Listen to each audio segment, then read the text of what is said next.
बच्चों, मेरा नाम है मोहित और आपका स्वागत हमारे YouTube चैनल हिस्ट्री चैंपियन में। तो जैसा कि आप जानते हो, आपका जो पेपर होने वाला है फिजिकल ज्योग्राफी का, कौन सा पेपर होगा?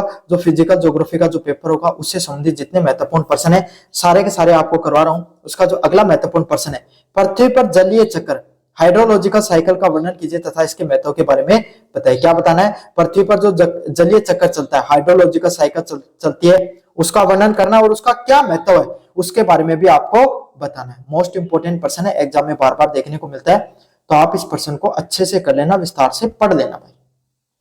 समझ में आ गया? लेकिन वीडियो में आगे बढ़े इससे पहले सभी बच्चों से रिक्वेस्ट करना चाहूंगा, चैनल को जरूर से सब्सक्राइब कर देना। क्या कर देना? चैनल को भाई, सभी बच्चे वो उन सभी बच्चों से रिक्वेस्ट है जरूर से सब्सक्राइब कर देना, क्योंकि जो आपका पेपर होता है ना, उस पेपर में एक इंपॉर्टेंट क्लास डालता हूं जिससे सारे प्रश्न देखने को मिलते हैं। उसका नोटिफिकेशन तभी मिलेगा जब आप चैनल को सब्सक्राइब कर दोगे।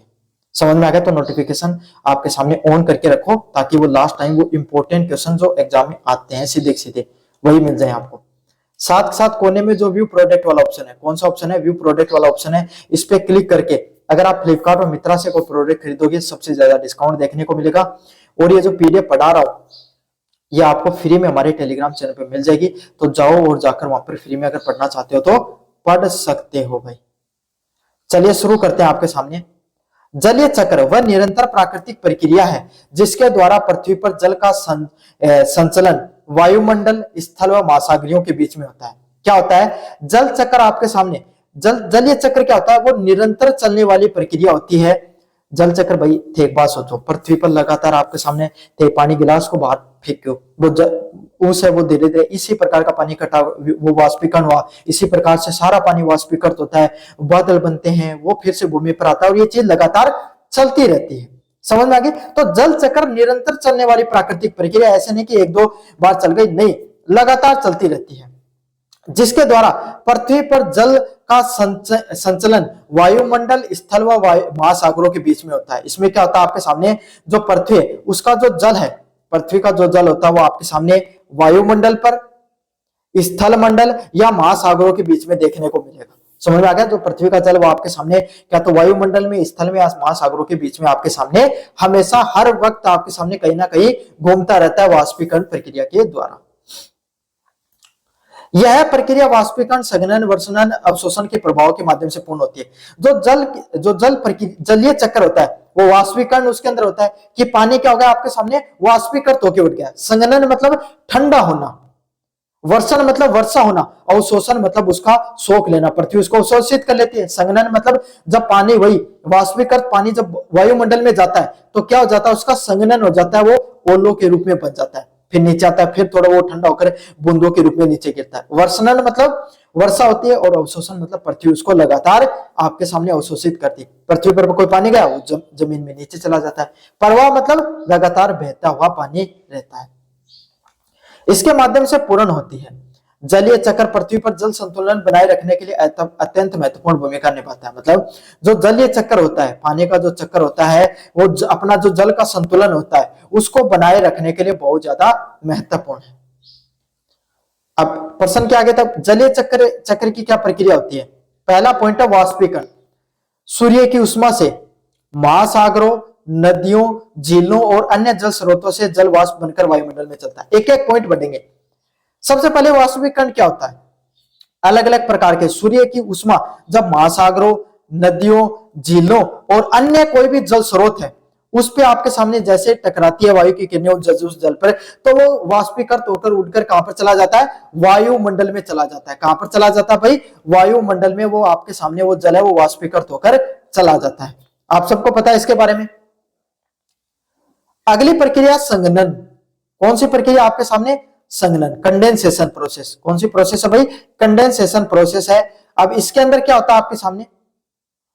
वायुमंडल की ऊंचाई पर ठंडी अवस्था में जल वाष्प संघनित होकर सूक्ष्म जल कणों में बदल जाते हैं। क्या होती है? वायुमंडल होता है ना, उसकी ऊंचाई पर जब पानी पहुंचता है तो आपको पता है जैसे जैसे ऊंचाई बढ़ती चली जाती है तापमान गिरता चला जाता है ना, तापमान ठंडा होता है। तो अब जैसे आपके सामने जो पानी वाष्पीकृत हुआ था कोई महासागर से, जैसे कोई झील आपके घर के आगे पोखर है उसमें पानी इकट्ठा हुआ है, सूरज की किरणें लगी वहां से पानी इकट्ठा हुआ, अब वो वायुमंडल में गया ऊपर, है ना। तो ऊपर का तापमान आपको पता है जैसे ऊंचाई बढ़ी तापमान घटा, तो वायुमंडल की ऊंचाई पर जाने पर क्या हो, पानी ठंडा होकर धीरे धीरे क्या होगा, संघनन होना शुरू हो गया, ठंडा होना शुरू हो गया और धीरे धीरे छोटी छोटी जल कणों में बदलना शुरू हो गया। जो भाप थी अब वो पानी की बूंदों में बनना शुरू हो गई। जैसे प्रेशर कुकर होता है, उसमें भाप की किरणें क्या होती है, आपके सामने जब प्रेशर कुकर का ढक्कन हटा के साइड में रख देते हो तो थोड़ी थोड़ी पानी टपकता रहता है ना, वो बूंदों के रूप में, ऐसे वो जल कणों में बदल जाता है। और यही जल की जो छोटी छोटी बूंदे होती हैं वो आपके सामने किसका निर्माण करती हैं भाई, बादलों का निर्माण करती हैं। किसका निर्माण करती हैं भाई, जो बादल होते हैं उनका निर्माण उनके द्वारा होता है। समझ में आ गया। तो यही जो छोटी छोटी जलवाष्प है वो संघनित होकर, कंडेंसेशन होकर सूक्ष्म जल कणों में बदल जाती हैं और फिर वही आपके सामने क्या होते हैं, उन्हीं से बादलों का निर्माण होता है। किसका निर्माण होता है, जो छोटे छोटे बादल होते हैं उनका उसी से निर्माण होता है। अगले वाला पॉइंट है वर्षण। वर्षण क्या होता है, जब बादल भारी हो जाते हैं, अब कोई भी चीज भारी हो जाएगी तब गिरेगी। समझ में आ गया। तो जब बादलों में जल वाष्प की मात्रा, जो पानी की छोटी छोटी बूंदें बनी थी, वो बहुत ज्यादा हो गई तो जल की वर्षा होने लग जाती है।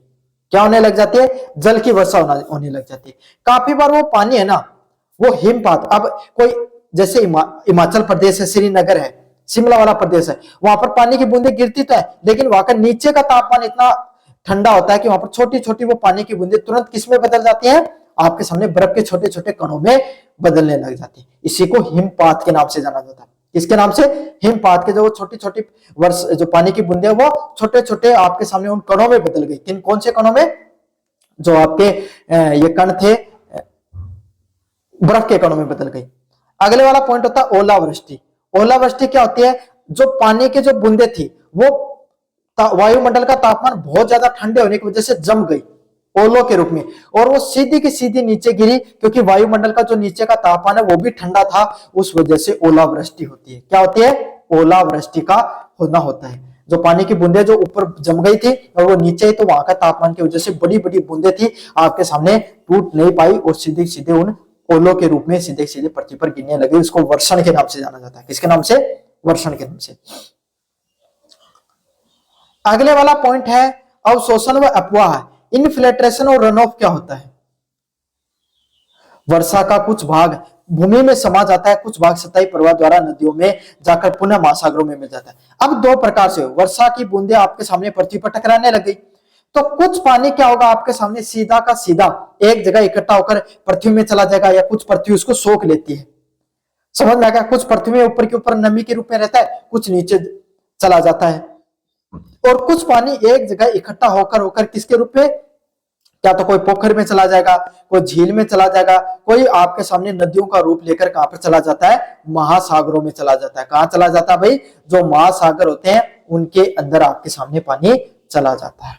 समझ में आ गया। वही छोटी छोटी बूंदें आपके सामने धीरे क्या तो पृथ्वी में जमा हो जाएंगी, या आपके सामने महासागरों के रूप में इवेपोरेट होकर चली जाती है।